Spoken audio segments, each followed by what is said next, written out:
Frederick Douglass, a famous emancipated slave in America around the time of the Civil War, said, if you want to make someone a slave, you have to take away their ability to reason and to recognize contradictions. The elite ruling class said, hey, let's do that to everybody. And if you look at the history of the school system, you can see how they procedurally went about dismantling our ability to observe, identify, pull out the contradictions, and understand before communicating. They want us all to communicate before we think. It's repeating something you don't understand. Same thing that Karl Marx called ideology. You have this propaganda being used to plunder people. There is a great deal of people waking up to this. They're going down the rabbit holes. TragedyandHope.com, we provide tools for self-education. So if you're overcoming the public schooling system and you want to understand what type of education the elite ruling class are receiving and how they think, not only so you can protect yourself, but also so you can become more productive and find autonomy and not be so dependent on the system. From there, once people have started their independent education and they've come to some logic and reason skills, we then encourage them to continue doing research and help us to flesh out all these different areas of occulted information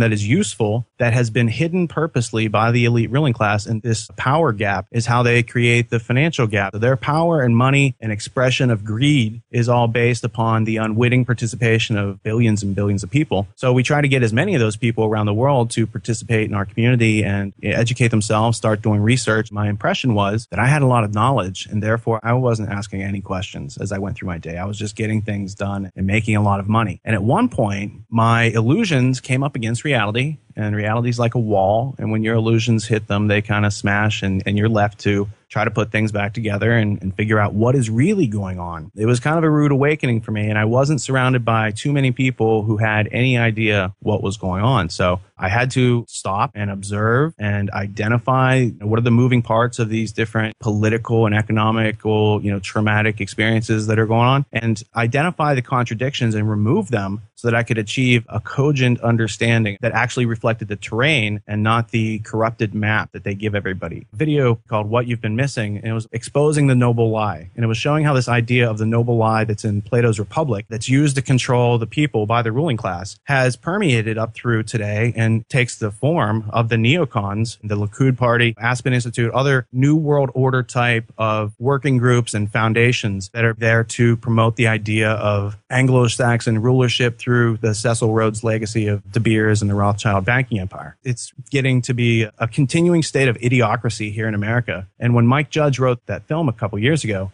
I'm sure he thought it was probably 20 years off, but it is fully here. Mm-hmm. And I see things every day that make me think, look, this is all due to the absence of logic and reason. This is all due to Prussian schooling. There's a root cause to all the problems that we're looking at out there. And really, if you get down to it, the root cause of how they control us is through fear. And fear is something that they put there on purpose because they want your rights. They want control of your mind, and they do that through fear. Because if your rights weren't so valuable, why would these people go through so much trouble and expense and risk to undermine your rights all the time? Well, what's scary to people? Well, you could be scared of spiders or snakes, or you could be scared of serial killers. If you break that down, what is the root cause of that? They take away your free will. They take away your ability to act, your ability to live. And so once the ruling class made this discovery, they're like, wow, we can control everybody. They can take away your rights, thus artificially elevate their selfish entitlement to the world. There's very simple ideas that are being used in very complex ways to control all the people on this planet. Re-education, because we weren't educated in the first place. We were schooled. We were conditioned to be interchangeable parts in a corporate system. That is not the information we would have exposed ourselves to if we had the right to informed choice. And if someone takes away your right to informed choice, again, this is about your rights, they take away your ability to survive. And that's every bit as serious as somebody trying to stab you in the back. I think there's a lot of hope. And I think that things can work out. I don't know if it's through democracy, because when you get into the definition of the word democracy and you actually see how it's been used through time,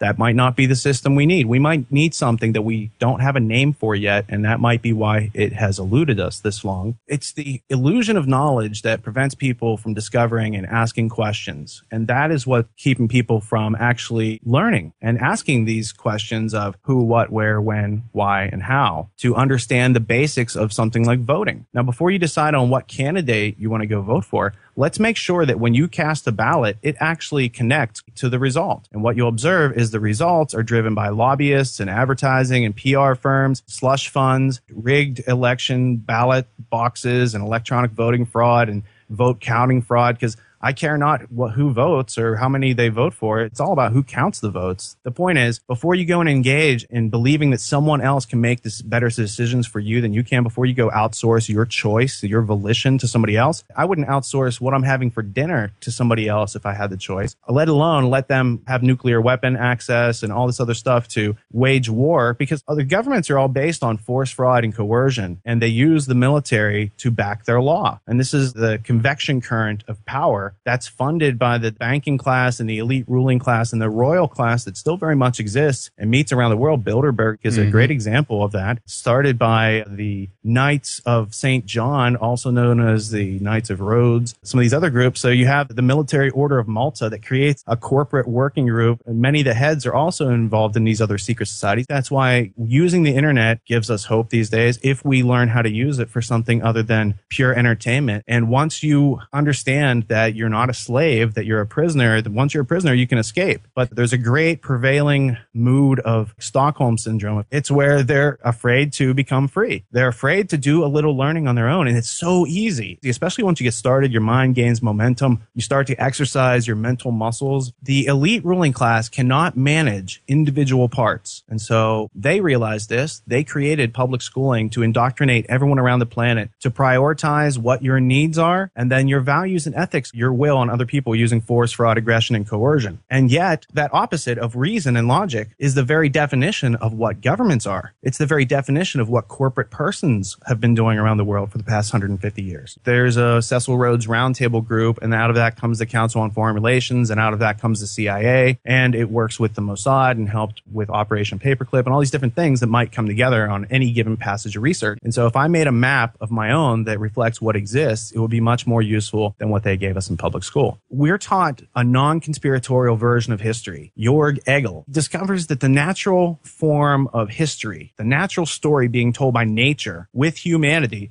is that toward individual liberty and freedom. But the ruling class said that makes us finite. That means sometime in the future, tyranny is not going to exist. And then they said, we have to take over this whole place now. And that's when you can find hard formulations from then on that they want to divide and conquer, how they're going to do it. It's not so much a secret because it's all out there in papers. They wrote all these letters and published these books. It's because no one tells us it's out there. No one directs us toward it, which is a strategy of how to conquer. And the way you stop a war is you take away your opponent's will. And if you can take away their will at a young age by public schooling, and every major country on the globe today is subject to the same Pavlovian techniques, the Skinner conditioning, the Wundtian psychology, Johns Hopkins and Cornell and Harvard. And so all these seemingly credible places, these institutions, are actually working groups, business colleges, all working coherently on a bigger picture, a macrocosmic story of history. And that's what they got from Hegel, that they could control and manipulate and create history,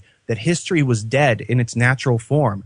They could control and manipulate it and forever preserve their power, their irrational use of force, fraud, aggression, and fear through nuclear weaponry, etc., to control everyone on the planet. A quote from Karl Rove, who used to be a political advisor for the Bush administration, and he's in an interview with Esquire. He's being questioned about how the world works. And his answer is, that's not the way the world really works anymore. We're an empire now. And when we act, we create our own reality. And while you're studying that reality, judiciously as you will, we'll act again, creating other new realities, which you can study too. And that's how things will sort out. We're history's actors, and all of you will be left just to study what we do. What you're talking about is prophecy versus business plans. And when you look at the world wars, you see business plans in action that are prophesied by other documents like the Balfour Declaration. When I discovered the work of Anthony Sutton and his fantastic series on Wall Street and the Bolshevik Revolution, and one group of bankers is funding the Nazis, the Americans, and the Bolshevik Revolution, how they're all in control,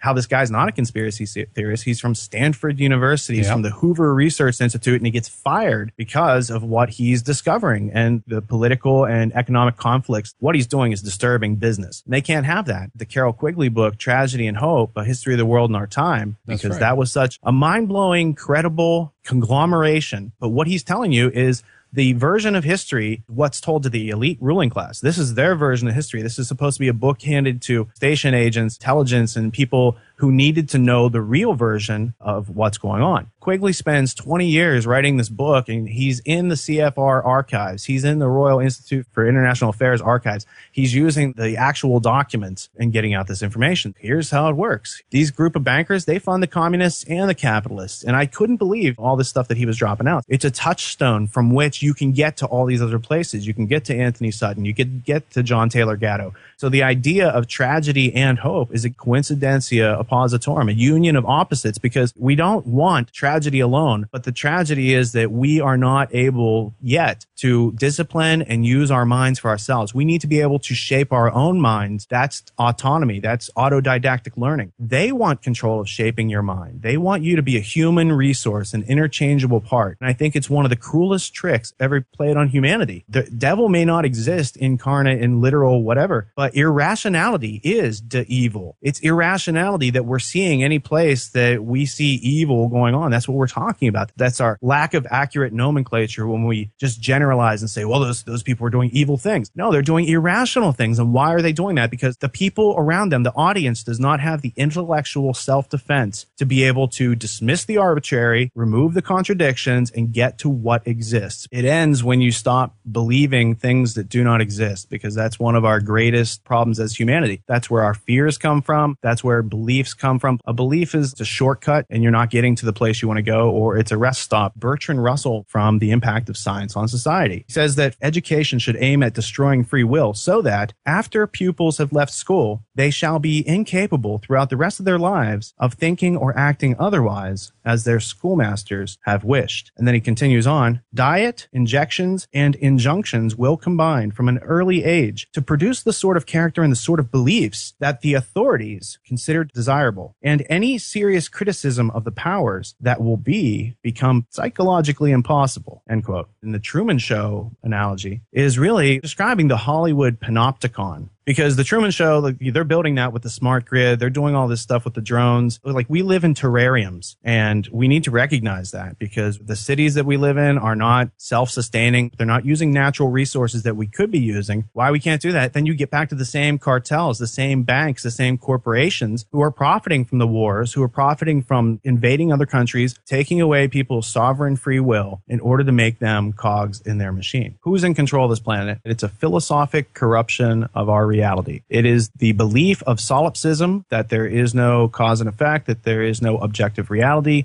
that communication and logic and reason can't take place and don't have any value. Therefore, there are no individual human rights. So people of this philosophy are usually of the ilk that they're going to use force, fraud, aggression, and any means necessary to attain their goals. They are our natural predators. And that's something that we should teach all of our children, because it shouldn't have taken me 30 years to figure that out for myself. And yet it did. And so there's many other people who have no awareness, and they're trusting their kids to the corporations to feed them, to clothe them, to educate them. What you see is that the elite ruling class, this small percentage of people on the planet, traditionally, through time, over the past 5,000 years, are highly organized. They have a lot of office supplies. They're getting things done. They're having meetings. They have purpose. Even though it's irrational, they're achieving it. Put these signposts out there as a warning, and it's protecting ourselves from these predators, so that we can pursue and attain liberty and have some serenity in our life, instead of always being run like hamsters in a wheel generating electricity for these psychopaths. It's the absence of consciousness. Imagine yourself being someone of power, of money, maybe even inheriting it and not knowing what it's like to work. Everyone around you will say yes to anything you say because they want your money, they want your power. And they'll be sneaky and just like you, because they have a philosophic corruption. So if you took out the elite ruling class, another generation has already been groomed mentally and conditioned to just take over that position. Mm-hmm. It's just like any other gangster organization. And so what you have to do is make media. You show people that there is another way, and it's much more logical and reasonable, and everyone's volition is preserved this other way. You have to give them comparison and contrast. Otherwise, if there's no other option, they have that self-victimization where this is always how it's been. This is how it's going to be. Mm-hmm. You can't fight Wall Street. You can't do these things. And I found that it was only because I was so naive and was filled with so many illusions of how the world worked that I forced myself down a very torturous path of blowing the whistle and going to court and losing everything I'd ever earned. And that, along with that goes your ego, and you do a lot of growing, you do a lot of maturing. And that wasn't going to be presented to me on the path that I was on. It was just going to be more big American Express bills and frivolous, superficial things that I do not need, that I should not have prioritized in my life. And yet when I trace down, how did I get these ideas? It comes back to media and culture. And so if we're only surrounding ourselves with poisonous media made by corporations, then what's going to turn out is what we have here, a philosophic corruption of reality that infects 7 billion people, basically. And the only way I see to change it is to leverage the internet to whatever degree we can, making video, audio, posting blogs, hosting communities of people who are interested in researching, and let them communicate with themselves in a volitional way, fear-free, these sort of things. That's the only way I can see going forward. I can't figure out anything else to do besides do that and continue to grow.